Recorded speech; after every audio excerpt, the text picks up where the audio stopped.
What's up, guys? Welcome into the Fireside Bears YouTube channel. This is Usayd Koshal here with my co-host Max Smith. You can follow us on Twitter at MaxSmithESM and at Usayd Koshal.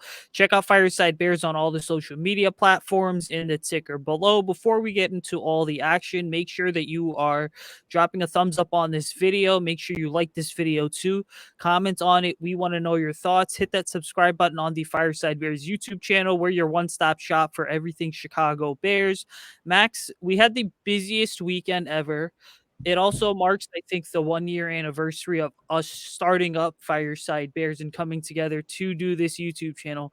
So we just want to thank all of you guys. I know it's certainly been a pleasure doing this with you too, Max, but NFL draft was this weekend. There was so much going on, including a lot of fans being genuinely pissed off on Saturday because every time the Bears were ready to make a pick, Ryan Poles would go trade back, which is a major change up from what Ryan Pace would do. He would just trade up left and right and sacrifice future draft capital. I mean, in a way, you could argue that Ryan Poles also pulled a Ryan Pace because the Khalil Mack trade, technically speaking. I mean, Ryan Poles did give up a future draft selection to go ahead and draft players right now. But before we get into the action, man, how you doing?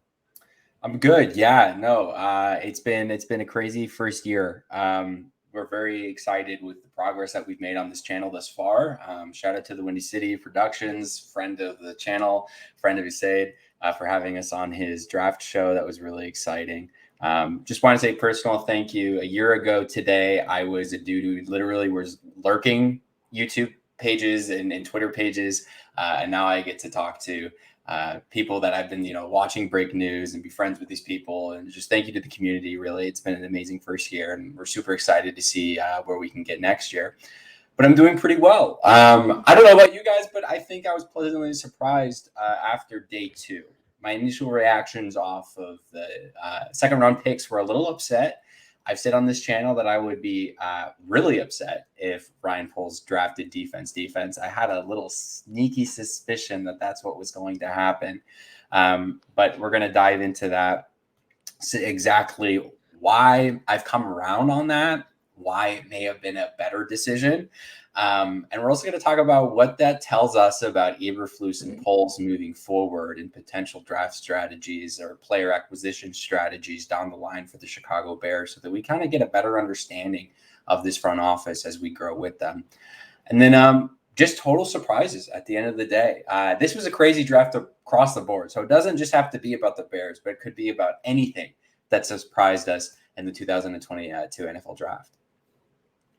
Let's get right into it because you talk about the draft is all about layers and dominoes that fall, and something that happens with the first overall pick affects the fifth overall pick, which affects the 15th, and then the 25th, and the 35th, and so on. And that's just so true in the early portions of the draft. But if you look at the top 10 in this draft, I mean, let's be honest. Last year, every Bears fan was sitting on edge because what happened in the top 10 would affect what the Bears would do.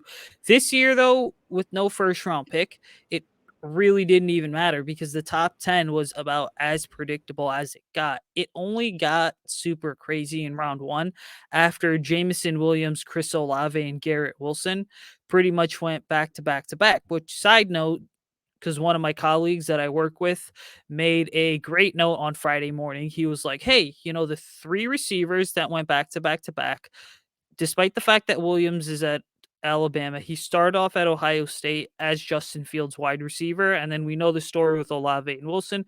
They played with Fields on that Ohio State squad that went to the national championship, only to lose to Alabama and not necessarily Mac Jones. But I think the first round of this draft played out about as predictable as it could have gotten. We saw the run on the offensive line. I mean, we saw the run on the wide receivers. Certainly, you had players like a Kyler Gordon that were graded out by teams as first round picks and first round talent, but those guys got pushed down the board because of the trade for AJ Brown. Obviously, you had the Packers as one team that was wheeling and dealing. Aaron Rodgers wanted Treylon Burks, but big credit to John Robinson and the Tennessee Titans front office for knowing and identifying, hey, we're going to have to trade away AJ Brown, but then come right back around and basically take Treylon Burks. So I think when we look at this first round, which played into 39 and 48th overall, the Bears' two selections, we have to understand that we were on this channel talking about how, hey, are there's certain players like a Treylon Burks maybe that's not super enticing to a first round team? Could he possibly fall out of round one? Turns out that he didn't. What about Jahan Dotson? We talked about him on our weekly show. We looked at guys like Tyler Linderbaum, Zion Johnson, Kenyon Green. Are those players that if they fall out of round one, they should be in serious consideration for the Bears? That didn't happen. And so as a result of the run on receivers in the middle of the first round and offensive linemen, it pretty much forced the Bears into Kyler Gordon and Jaquan Brisker. And I want to say this is that Kyler Gordon and Jaquan Brisker. I mean, let's talk about 39-48 overall. Now, the Kyler Gordon pick, I totally understand because going into the offseason, I mean, there were three needs on the Bears roster. You had wide receiver and offensive line, which were basically tier one, and then tier two was cornerback. Because the Bears could have gone into the 2022 season and basically said, okay, we have Thomas Graham Jr., we have Kendall Vilder, Duke Shelley, Tavon Young's a guy that the team signed. Lamar Jackson, the incredibly lengthy cornerback from, I believe, OSU or Nebraska, one of the two colleges, who was a 6th-round pick a couple of years ago. He's a guy that a lot of people pegged as a hidden gem that's on the Bears now, kind of as a hopefully a hidden gem. But the Bears go with Kyler Gordon. I think it freakishly athletic, confident, instinctive, really long and lengthy corner who I think is going to make a big impact from day one. I think that when you look at Kyler Gordon overall and just picking cornerback, the Bears are going to have pairing Gordon with Jalen Johnson, one of the best cornerback tandems in the NFL starting in 2022. There's no doubt about it. So picking Kyler Gordon, I understand because cornerback has become a premium position now, like wide receiver, like offensive line, like offensive tackle to dive into this more specifically. And so if you can get a cornerback in round two with a first round grade on a 4-year rookie deal, hey, that's excellent value right there. And you just got a player that is a first round pick. Yeah, 100%. I mean, let's bring it down to best player available, but also best athlete available. Because if we look at the relative athlete scores for basically the entire Bears draft class up until 1 or 2 picks, which are outliers, they're all above the score of 3, eight, which means that they're fantastic athletes and have ridiculous measurables. But particularly, one thing that's consistent across the board is even if they were a little bit on the lower spectrum of that RAS, their explosive scores and their burst scores were incredibly high. So whatever metrics Hallis Hall is looking at, they're looking at not just your speed, right, down the sideline, but do you have quickness? Do you have agility? And do you have that burst that we're looking for? And that's consistent across this class, which is something that I think is an incredibly interesting note for people to look at. Take a look at those RASs of all 11 guys, and they're all going to be pretty much the same. Now, speaking specifically about Kyler Gordon and Jaquan Brisker, right? Brisker is probably the steal of the draft. I'm going to say that right now. I think like on the defensive side of the ball, I think getting Brisker where you do is amazing. I have zero idea why he slid down that far.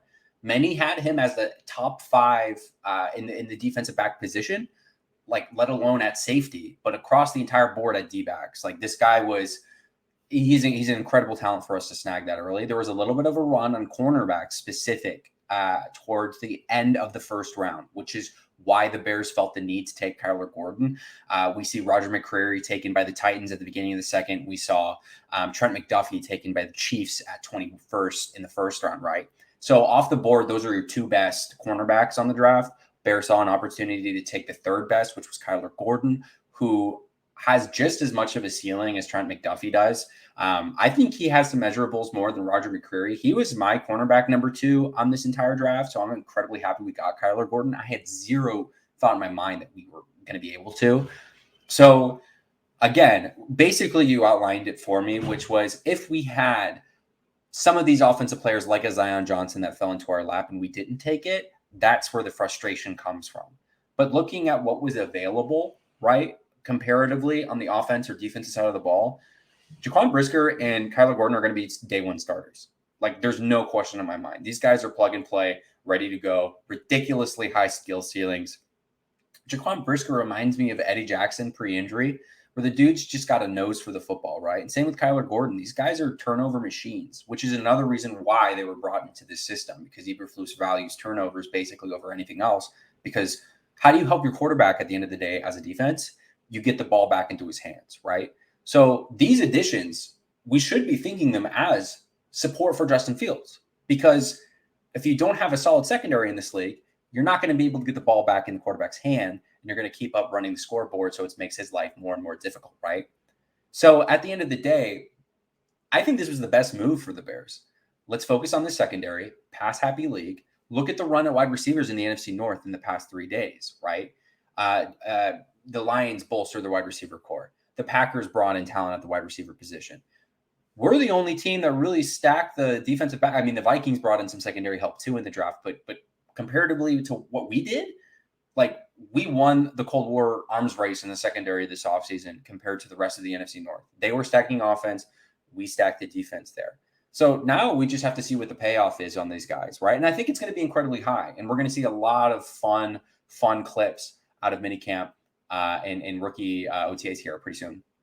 But these guys are ready to roll. They're energetic, and they're going to be showstoppers, I think. Let me break down Jaquan Brisker, because a lot of fans, and let me take a step back here, because going into the draft, when they Bears picked Jaquan Brisker, my instant reaction was, what are you even doing?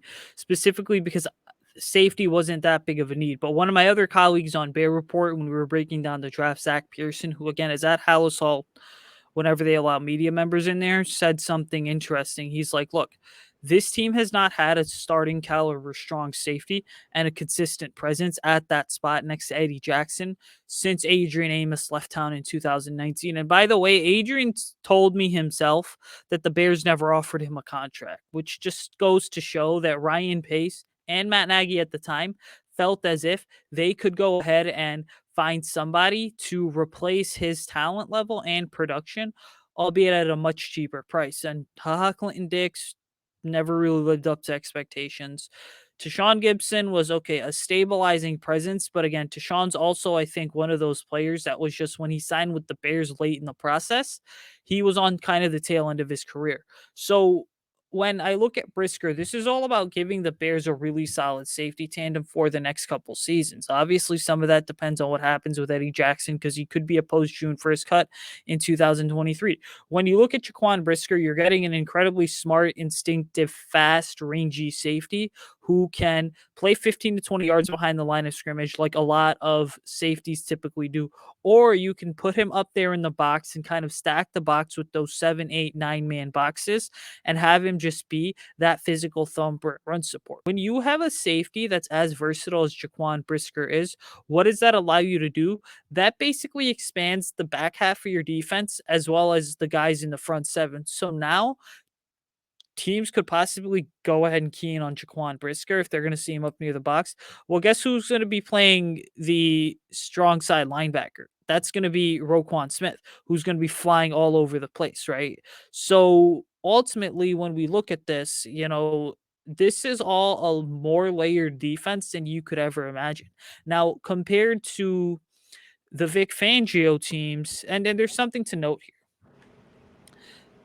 Secondary is the new pass rush in the NFL. You look at the NFL traditionally, everyone always talks about, well, great pass rushes and great defenses are built as a result of great pass rushes, which are the backbone of a great NFL defense. As repetitive as I sound there, but just bear with me here. The Bears and Matt Eberflus are basically taking this to another level and saying, well, it's a pass happy league. Your pass rushers can matter, but your pass rushers don't necessarily matter if you don't have a really solid secondary. And look, this is something Bears fans complained about all the time last year in terms of the secondary had its major holes. Eddie Jackson had an up and down year. Jalen Johnson was the only guy who was a legitimately stable presence in the secondary. So when you bring in Gordon and Brisker, this is all about, let's go ahead and stabilize the secondary and just the defense in general.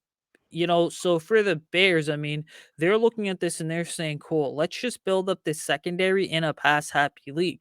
Now, I do think that the selection of Brisker was also met with some criticism because Ryan Poles didn't see the value in picking a wide receiver when in reality you had Pickens, Alec Pierce, and Sky Moore go 52, 53, 54. So literally right after the Bears picks, if you look at the draft board right now, you're going to see that there were a total of about 6 or 7 wide receivers selected in round 2. And then I think only 4 or 5 selected in round 3. So it just shows more than people anticipated. This was a very top heavy class, a more top heavy wide receiver class than people were willing to admit, and that there were going to be slim pickings. Now, with that said, the receivers that a lot of people expected to be available in the second round, such as a Christian Watson, a Sky Moore, an Alec Pierce, a Tyquan Thornton. You had George Pickens as well, John Mechie III. All those guys were available in the second round. Obviously, our friends over at Fireside Giants absolutely berated the Wan'Dale Robinson pick because that was a major overdraft, probably the biggest reach at the draft. But if you're a Giants fan, I mean, knowing that organization, there's no way they could possibly mess this up with Evan Neal and Kayvon Thibodeau. But yeah, Daniel Jones is still your quarterback. So you can build up and Jared Goff taught us all this, that you can build up a really solid roster. But if your quarterback stinks, your entire roster takes a step back. Yeah, the Giants the Giants had a pretty good draft overall, outside of that question mark. But why did they draft Wendell Robinson? I don't know. I guess maybe they're moving Kadarius Toney because they're basically the same exact player. It's just a gadget to plug and play there. So that's our breakdown for, again, second round picks: Jaquan, Brisker, and Kyler Gordon. So let's move into the third round, where there's a little bit of an interesting question mark pick here. Considering that some of those wide receivers like Christian Watson, Alec Pierce, Sky Moore, some of these guys are off the board for the Bears selection at 71, where Chicago took Velus Jones Jr., wide receiver out of Tennessee. This is an interesting pick simply because the guy is like 25. He's been in college for a long time, started at Southern California, transferred over to Tennessee. But the one thing that Ryan Poles had to say about him, specifically to the media, was he's not going to compare him to Debo, but he's going to compare him to Debo. He thinks that this is the kind of guy that's just going to be able to plug and play anywhere on this offense. He brings speed. It's ridiculous how fast this guy can get. It's the top end, right? He doesn't have crazy burst, but it's like a car on the highway, right? He just gets up to 80 and then he'll go up to 100 real quick. And it's just ridiculous. And he just holds it. He just can keep running. So the Ryan Poles and Eberflus and this is a Luke Getsy pick right here. This is a guy, I need speed on this offense. Let's go get one of the fastest top end speed guys on the board. And that's Velus Jones across the board. This guy is ridiculous speed. I'm going to pull up a graphic real quick because I remember seeing this, blew my mind. I sent it over to one of my buddies over at Fireside Giants just to show him where Wendell was compared to this guy and how much they overreached. But anyways, we like being jerks to each other. So this guy right now, with Jones Jr., it's a question of where exactly will he fit on this offense day one. There are obviously openings for him in Luke Getsy's offense. But this is primarily going to be kick returner 1 moving forward. Of course, we have Khalil Herbert, who also can return kicks. And then we also made another potential special teams returner pick out of running back Baylor, Tristan Ebner, who we'll talk about later. But primarily, you're going to see Velus Jones Jr. kind of step into that return role. Your fly route guy, right? Your pretty much your slot, I think, moving forward, depending on how the rest of this roster shapes up. But he's just pure speed at this point, which again, there's nothing wrong with. And he has incredible yards after catch, and he has incredible hands. So while there's some question marks around this age, this wasn't my favorite pick of the draft, but it makes sense at the end of the day. Yeah, listen, and I was on here saying that there's going to be a very selective group of wide receivers the Bears should be technically selecting from. Like one of those 5th round picks, the Bears pretty much traded out of so that the Bills could move up and select Khalil Shakir. But I think, when you look at Velus Jones Jr., a lot of people do look at the age is obviously a factor, but what people don't talk about is the fact that he is an extremely durable player. It is still, in my opinion, an incredibly questionable and polarizing selection, specifically because, again, like I said, what the Bears did in round 2 dictated what this team did in round 3. In a way, it is a bit disappointing to see Ryan Poles only draft one wide receiver, but nonetheless, there's something to be said with Velus Jones Jr. because people don't necessarily talk about specific personnel groupings that the Bears could use, right? And this is something I know no one has touched on. I know my good friend Will over at the Ill Will 79 on Twitter, I think is his name. He runs the Three Kings of the Midway podcast. Those guys get really into it, but he was studying, Kyle Shanahan and Matt LaFleur's offense. And one of the things that I kind of chimed in on Twitter as he was posting graphics and stuff from a specific book that he was looking at is that the personnel groupings for the Bears are starting to make sense now. We're going to be shifting from a lot of 11, 12, and 13 personnel to the exact opposite. You're going to see 20 personnel. You're going to see 21 personnel, which is basically 2 running backs, no tight ends, 2 running back, 1 tight end. You're going to see in certain cases, even 22 personnel, which is, like I said, 2 running backs, 2 tight ends. But the Velus Jones Jr.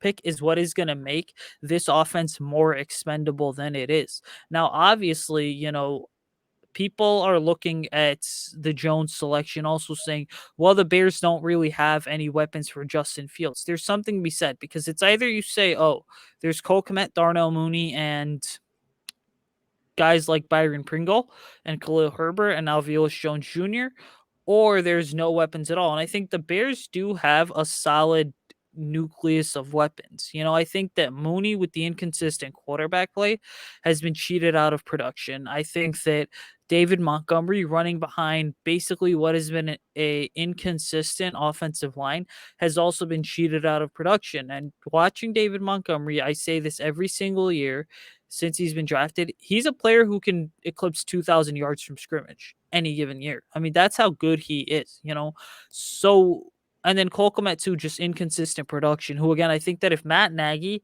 had opted to play Cole Kmet more in 2020 rather than going with Jimmy Graham, the results and the perception surrounding Cole Kmet would be vastly different. And we would be looking at him as, one of the big ascending tight ends in the NFL. But like I said, I think the Velus Jones Jr. pick is all about scheme fit. Look, is it, a pick that intrigued a lot of fans when he was first drafted? For all the people who just root for the Bears and think that the Bears can do no wrong, obviously Velus Jones Jr. is going to go on to be a future Hall of Famer. But for the people who kind of took a step back and were like, what is this franchise even doing? I think it's, and I was one of them, again, because Velus Jones not my first guy. I wanted David Bell personally, but the point is the fact that this was something where it was just more than anything, all about scheme fit. And you look at Gordon, Brisker, Velus Jones, I mean, it's all about scheme fit. And then when you get into the Bears day 3 picks, it's just all about, okay, how can these guys be depth pieces, but also turn into valuable contributors, being freakish athletes and, just solid contributors for their college teams.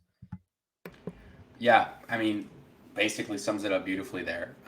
Scheme fit, speed, speed, speed. Just say the same word over and over and over again, and eventually it'll make sense. But yeah, I still don't hate this. It's not my favorite, I agree, but at the end of the day, it makes sense. So moving on, we stay with the offensive side of the ball. Round 5, we take Southern Utah offensive tackle Braxton Jones. Now, this was another pick. A lot of these, well, just for forewarning, almost all of these from here on out are head scratchers because they weren't the guys that, we were looking at our mocks or the guys that we were watching tape on. A lot of these guys were dudes that were flying under the radar, which tells us really that how deep and wide this Bears scouting network is and how it's been for a long time. But specifically, I think how polls values some of these less than Power 5 conference guys.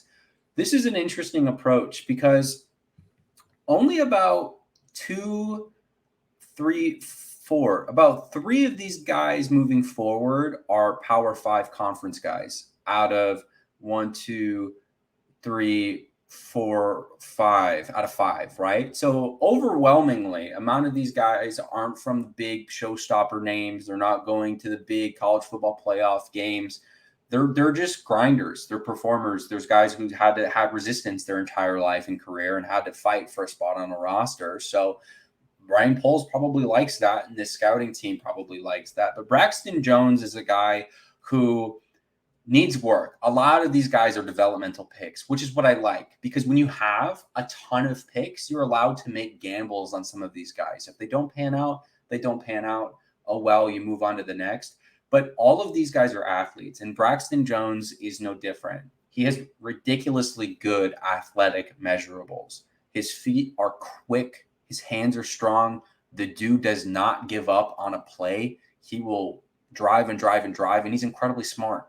He has some issues regarding his pad level, and he just kind of pops up every time, and eventually he'll just stop his feet and he'll turn into a tree. That's stuff that hopefully you can train out of him. If you're still doing that in college, it's probably because you're ridiculously strong and you're playing in a weaker conference, which he was with the Big Sky. But there's a good amount of supporting cast surrounding him in Chicago. And he's probably one of the higher ceiling developmental offensive linemen that we picked in this draft.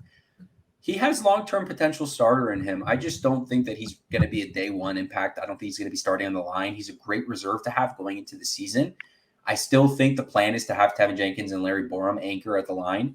But these guys, specifically Braxton Jones, are more likely than not going to see reps in this season, if not next season.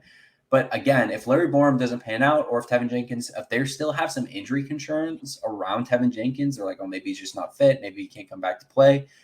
I wouldn't be surprised to see Braxton Jones step in and see some snaps, but he still has some, if not a good amount of work to do before he's ready for that. So when you look at Ryan Poles' time in Kansas City, which lasted just about a decade, I mean, the Chiefs were one of those teams that would always go ahead and draft offensive linemen. And I think they drafted like 7 or 8 or even more over a 10-year period, whether it was a high pick or whether it was a low pick. But the point I think needs to be said is this, is that for a player like Braxton Jones, does he come from a relatively smaller school? Yeah. But what sticks out to me is his size, his strength, his arm length. I think that those three things are why he was playing offensive tackle at the college level. Moving on to the next level here, I think that in the NFL, if he's a guard, it's totally okay. Look, there's always going to be a spot for you as long as you're an incredibly athletic offensive lineman in the NFL. And so ultimately, when you look at that, I think that a guy like Braxton Jones, yeah, he's from a smaller conference, but a hidden gem. You switch over to the Bears' other fifth round pick, Dominique Robinson, edge from Ohio. He's a player that played quarterback in high school, I believe, in somewhere in Ohio, and then went ahead and went to the Miami University of Miami in Ohio, or Miami of Ohio University, whatever you want to call it. And then what happened is he signed on to play wide receiver, but then they saw this ridiculously athletic, long player who's about 6'5". So they converted him to edge rusher. And he, in a lot of ways, I think is scheme transcendent because he can play as a 3-4 outside linebacker, or he can play as a 4-3 pass rusher. So Dominique Robinson has the upside and the traits needed to play edge rusher in the NFL at a high level. In a way, he reminds me a lot of current Bears pass rusher Travis Gibson, because Travis Gibson was also a player that was incredibly raw, but scheme transcendent and just needed a year to go ahead and develop. My phone keeps going off. People are trying to call me. That's why I was on the phone earlier while you were going off. But anyways, the point is there's scoops to be had here with players. So yeah, that's why we're still trying to figure this out and work the phones. But then you also look at a guy like a Zach Thomas and Treston Ebner. Now, Zach Thomas's, versatility, I think he brings to the table. He started immensely at right tackle, but I think at the next level, his best fit is going to be right guard, which again is totally okay too, because I think when you talk about a player like a Zach Thomas, right? The big thing to understand more than anything is that, all right, cool. He basically played college ball from not too far from where he grew up. But I think what you're getting with him is a player that has, about 34-inch arms. He's also got an incredibly massive frame. I think he's a ideal fit, and whether it's an inside zone scheme or an outside zone scheme, his ability to basically be mobile and stay on his feet while engaging blockers and linebackers at the point of attack, along with defensive linemen, really sticks out to me. It's like his feet consistently continue to churn. And so, when Zach Thomas is running at you, he's going to blow you off the line of scrimmage. Yeah, there's so much to like here. I think this is one of the best value picks in the draft across the board, specifically because the athlete you're getting at this position or at any position is insane. There are so many people and so many in the media and so many scouts on Twitter who can't say enough good things about this guy and just how many times he's impressed everybody that he's been in front of. And this, again, we're talking about ceilings here. This guy is probably the highest ceiling out of anyone that we've drafted, I think. Like the measurables that this guy has to produce into something is amazing. So Dominique Robinson, only concerns, again, is he doesn't know how to play the position at a professional level or close to, because he's been playing at Miami, Ohio. He's been productive with what skills he has, which is literally just like a stopgap jump, right? He literally will beat you off the first step, stop, get around you, sack the quarterback. He has some strength. He doesn't have the size, but he has the frame, right? This guy, I can honestly see if he puts on a little bit more weight and hits the weight room a bunch and has a little more pounds to his frame, I could easily see Eberflus plugging him in at that 3 tech like a DeForest Buckner, because their athletic abilities are incredibly similar. This is just a project piece, I think, for Flus's defense, is how good can we get this kid? Because there's only upside for him, right? We know his low is going to be an incredible special teams player. We know that's the least that he'll be, is a special teams Pro Bowler for the Chicago Bears for the next, however many years he can play football. He's going to be on this franchise as a special teamer. But his ceiling is, who knows? It's insane. I can't say enough how much I love this pick, just because if you watch his tape, he's been playing this position for like a year, and he's making guys who have done this their entire lives at the offensive tackle look like they don't know what they're doing. So I was incredibly giddy to see when we brought this guy in, because he shouldn't have lasted this long to begin with. It's because there was kind of a lull at the defensive end position. But the reason why teams were a little bit afraid to pick him up was because they weren't sure they had the coaching staff to develop him into something that he could be. Chicago has the coaching staff to develop him into an all-star pass rusher. Either it's at the end, either it's at outside linebacker, even if it's at 3 tech, where I think he'll eventually end up if he puts a little more weight on. It's insane. I love this pick. I cannot stop talking about this pick, but we have to move on at the sake of time.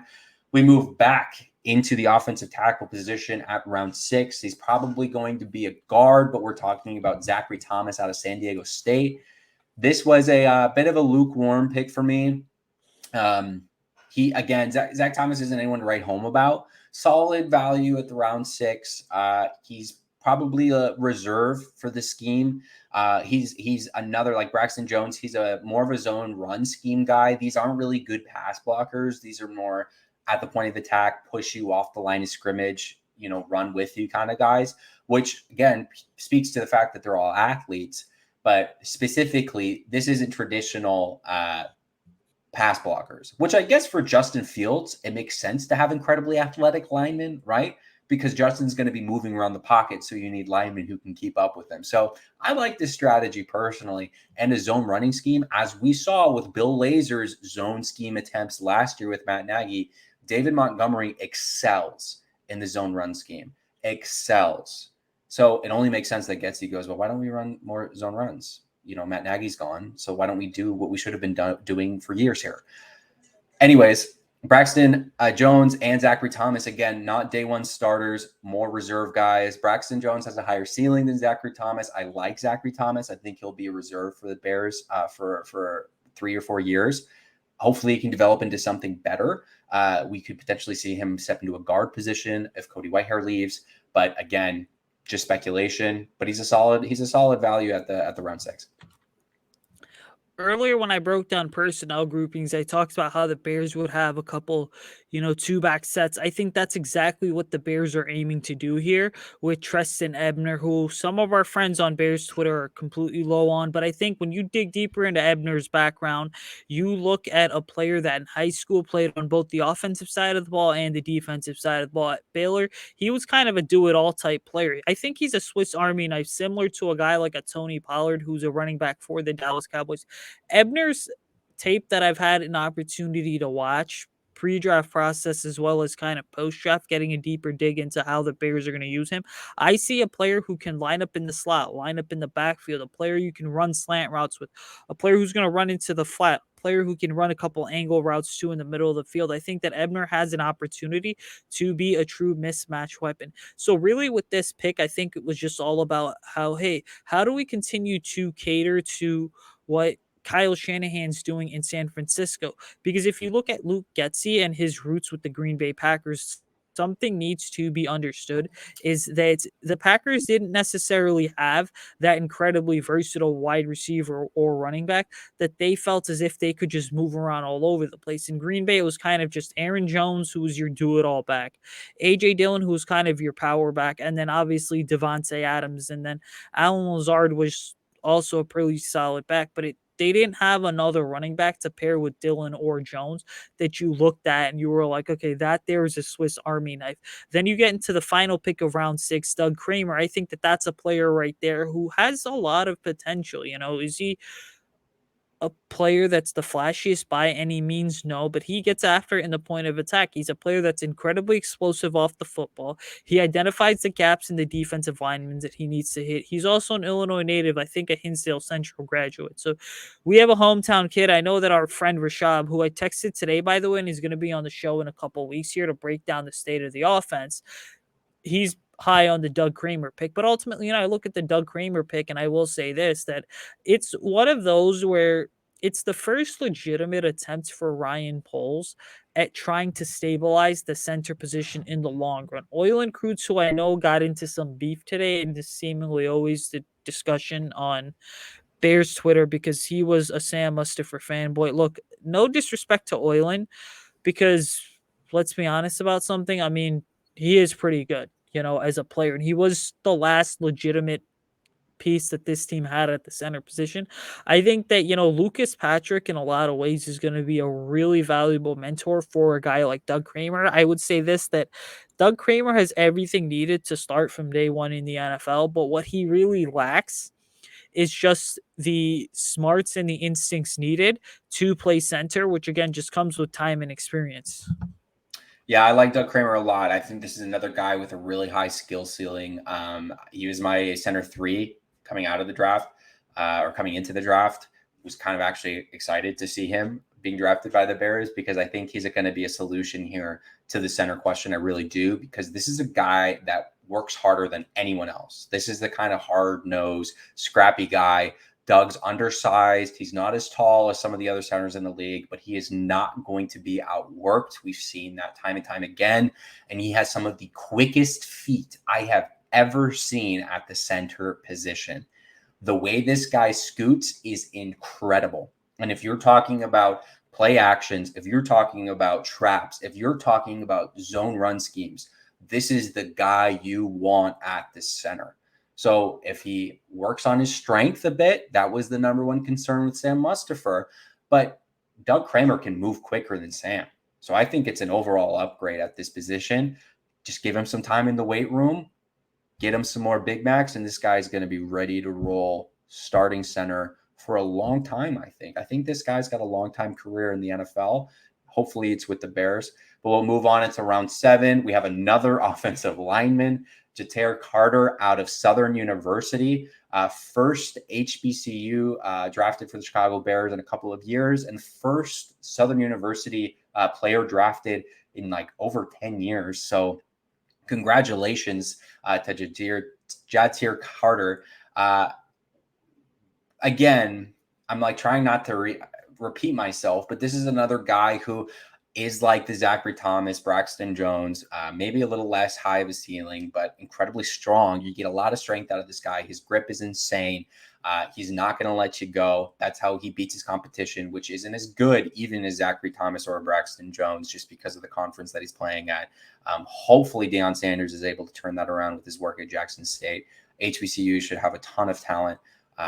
The Bears have had, of course, Tariq Cohen come out of HBCU in the past couple of years, and there's been other successful players. So hopefully that work at Jackson State will be able to extend to some of these other schools. But again, not a whole lot to really break down there, just a more of a reserve guy. We'll see what he can turn into. And then we move to the safety, a second safety drafted here out of Elijah Hicks out of Cal Berkeley. He's a Golden Bruin or Golden Bear. Not the Bruin, my bad, Golden Bear. Bruins out of UCLA. But Elijah Hicks, everybody on Twitter loves him because he was ecstatic to be drafted by Chicago, maybe because he wasn't expecting to be drafted, and that, 12 seconds to midnight, he gets drafted. Probably a huge moment for him. Jumps down, does push-ups. This guy is incredibly energetic. This guy's point of attack. This guy is a hard-hitting safety, like zero regard for his body, which is a little dangerous, but he's a lot of fun to watch. Again, probably a special teamer here. There's some room for him in this defense, however, at camp. If he decides to stand out and show out, there is some room for him to potentially make a case that he should see some playing time, especially in sub packages, which I think he will. Honestly, the motor on him and determination is really high. So if you get a 7th round pick at safety to add value to your defense, that's a draft that you won at the end of the day. So we'll see what happens with Elijah Hicks. I'm happy with the pick. You can't go wrong at 7. I literally think you can't, because there's zero downside on taking a pick at the 7th round. So if any performance out of this guy happens, it's a win for Ryan Poles. So let's look at Ja'Tyre Carter, Elijah Hicks, Trenton Gill from my end. Obviously, Trenton Gill is the one player who's going to define this entire draft class. That's legitimate sarcasm. But I think, with Carter, what you're basically getting is another low risk, high reward type of player. You look at these HBCU guys, and let's be honest, Ja'Tyre Carter was one of those names I believe was at the Senior Bowl and kind of held his own. And it's just why the Senior Bowl has become an incredibly valuable tool for NFL teams over the last couple of years, especially since Jim Nagy took over, because we're seeing all these guys that before, if Ja'Tyre Carter was drafted, I would have been like, who is this guy? But you're seeing more and more that I think the Senior Bowl is putting these small school players on the map. I think with Carter, what you're basically getting is that for the level he played at, an incredibly strong and powerful offensive lineman. When I look at Carter's ceiling overall, kind of what I see more than anything is that someone who could obviously have some starting caliber potential, be an above average starter, but I also think that he can be somebody that is a really good backup or special teams player. He's also got, I believe, a bit of a basketball background. And so when you look at his frame, his strength, and then just the technique that he plays with, but his attitude as well, I think it's a player that, okay, there is a lot to work with here. You look at Elijah Hicks, you hit on it perfectly. He's not the biggest guy on the field, not the fastest or the rangiest guy either. May not even in certain cases be the greatest athlete, but ball skills and ball production are, I think, Elijah Hicks' calling card. And we know that that's something that Matt Eberflus loves to emphasize. So Hicks and I think Jaquan Brisker can be two players that will have a significant amount of impact on the Bears' plans at safety moving forward. Hey, for Hicks, if anything, he could just be a pretty solid gunner on special teams. With Trenton Gill, I think that what you're getting in basically Trenton Gill is a player that, and this is the first time that I've been covering the Bears have ever selected a punter, but I think with Trenton Gill, you just want a punter who has an incredibly strong leg. And ultimately with that, what it's going to be is that, someone who has the size, has the experience, needs to learn to control his punts. But I think that the physical upside is definitely there for Trenton Gill, and that if he can kind of work on just being more consistent overall, you know what? The Bears may have their punter of the future. Now, I do want to say that the Bears also have veteran Ryan Winslow on the roster. And so it's entirely possible that Chicago opts to go ahead and basically stash Gill onto the practice squad and let him develop for a year, which is fine anyway, because 2022 is important for this team, but 2023 is more important. Yeah, 2023 is really the year to see this roster grow or at least perform. These are kind of the formative years for these guys. Trenton Gill has a boomer of a leg, so it's kind of exciting to see a real big leg punter in Chicago for the first time in quite some time, maybe since Brad Maynard. But this guy's averaging like 45, 47 yards a punt, which is incredible if he can translate that in the NFL. It shouldn't be too difficult. There's a less of a hard skill gap there. The difference is maybe the guys get into here a bit quicker. But you know what I think is really cool, and this is the last thing I'll say about any of this, and thank you guys so much for staying tuned if you're still here, is Matt Eberflus personally called Trenton Gill as the last pick for the Chicago Bears 2022 draft. I don't know how common it is. I don't think it's that common still for head coaches to be there on day 3 that late, especially if you're about to go into a press conference to address the media, to still pick up the phone and call a punter that you're drafting and saying, "Hi, are you ready to be a Chicago Bear? We're going to draft you at the 7th round with our last pick." I think that really speaks volume to the kind of guy that he is, right? That he wants to make an impact on every single player on that roster, regardless if he's a punter taken at 256 in the 7th round, right? So that's just the last thing I want to comment on. I think that's a really interesting note, and it's a feel-good story. And again, I can't talk about how much I love Matt Eberflus's class and the kind of, I guess, ethos he's bringing to the Chicago Bears that's been missing from this franchise for a very long time. Yeah, it really has. I think that when I look at the 11 picks as we begin to wrap up here, I'm gonna say this: if the Bears can hit on 6, 7, possibly even 8 of these picks, it's gonna be a more successful draft class. Obviously, I think the expectations are clearly higher for the first 3 picks than they are for any of the other picks. But I think that on an individual level, you're expecting to hit on Brisker, Kyler Gordon, Velus Jones Jr., and then Doug Kramer to Treston Ebner. The rest, it's kind of a hey, let's just wait and see kind of what happens. But I think what this draft shows us is that this is a new era for the Bears, like you mentioned, because Poles and Eberflus come from the Chiefs and Colts, where homegrown talent has become the norm. The Bears have been one of the worst teams in the NFL in terms of drafting and developing that homegrown talent. And so ultimately, when you look at that, this is what it's going to be for the Bears. You know, so that homegrown talent, I think, is going to be so key as we move forward here. And hey, listen, if you thought Ryan Poles was wheeling and dealing on day 3, imagine what it could be like when the Bears have a full draft chest of picks next year, including a first round draft pick. Yeah, it'll be incredibly exciting to see exactly how much he can do with some expanded draft capital. And who knows, there's still a lot of moves to make in regards to the roster over the next year or so. There still could be some potential trades down the line to acquire some more picks. So we'll see. It's very clear that Ryan Poles sticks to his word. Both of these guys have fulfilled all the promises that they told the media. They didn't do anything that they didn't tell reporters that they would do, which I think we should take a note of. That this front office did everything that they said that they would. Right, specifically Eberflus when he said that he was going to look for players who are fast, quick, and athletic. And we look at the RAS for all these guys, exactly what he promised. So very excited. We'll see again what happens in rookie minicamps here moving forward. And yeah, overall, I think it was a pretty good draft. Anyways, guys, that's going to do it from us. Before we get out of here, make sure you're following myself and Max on Twitter at MaxSmithySM and at Usayd Coach. You'll check out Fireside Bears on all our social media platforms. If you liked this video, be sure to drop a thumbs up. Make sure you hit the subscribe button as well. We're going to have more content for you guys coming up here in the next couple of weeks. Top of the class is going to come back throughout the summer. We're going to be doing some positional breakdowns of each position, answering questions too. We'll have some really cool guests on. But for now, guys, bear down, stay safe, and we will catch you guys next week as we start breaking down the state of the offense and then the state of the defense too, as our first 2 videos really, yeah, first 2 videos to kind of kick off the month of May. But peace out, guys. We'll catch you guys.